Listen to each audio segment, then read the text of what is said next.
Alors nous sommes à l'aéroport de Toulouse-Blagnac pour un exercice en grandeur nature de sécurité civile fondé sur une catastrophe aérienne, à savoir un avion qui a quitté la piste en atterrissant, donc avec un certain nombre de victimes, de blessés.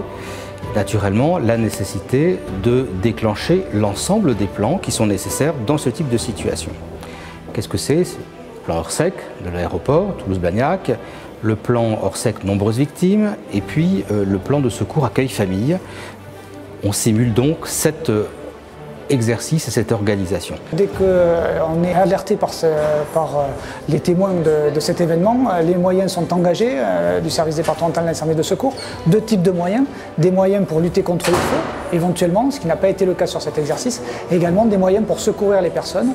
Donc dès notre arrivée sur les lieux, accompagnés par les services de l'aéroport, nous montons à bord de l'avion pour faire un bilan des victimes, utiliser le dispositif Sinus pour décompter ce nombre de victimes, les catégoriser, et à partir de ce moment-là, ils sont évacués, sortis de l'engin. Alors les premières équipes viennent d'arriver, et notamment les équipes des pompiers, bien sûr, les équipes du SAMU.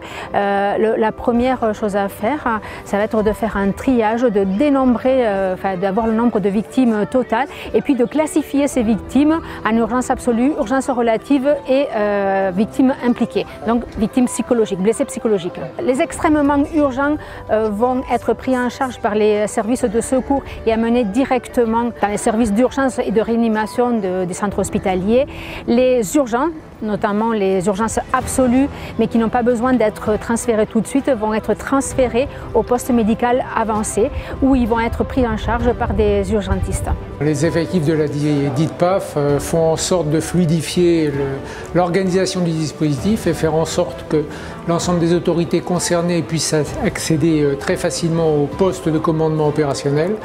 Et faire en sorte aussi que l'ordre public soit préservé sur l'aéroport en facilitant un certain nombre de moyens au profit de toutes les personnes qui sont concernées par la mise en œuvre de ce plan. On a un double rôle d'interface avec un mouvement suite aux escortes et à tenir les portails. On fait rentrer les secours, on les emmène sur le site de la zone de crash, mais après, dans un deuxième temps, on les emmène au poste médical avancé, aussi vu qu'il est sur l'aéroport.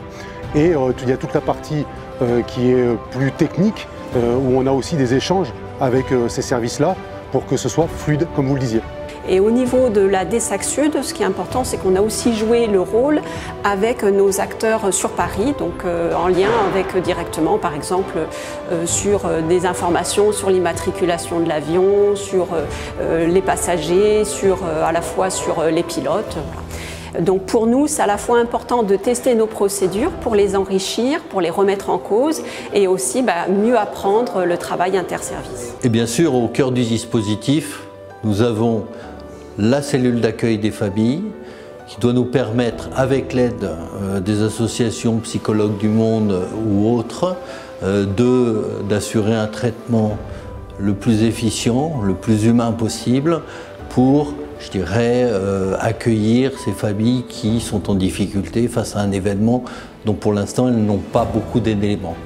Donc ça, c'est vraiment la finalité du plan de secours d'accueil famille que nous gérons nous à l'aéroport. Cet exercice, nous l'avons conçu dans le cadre du centre de réponse à la catastrophe. C'est une spécificité toulousaine.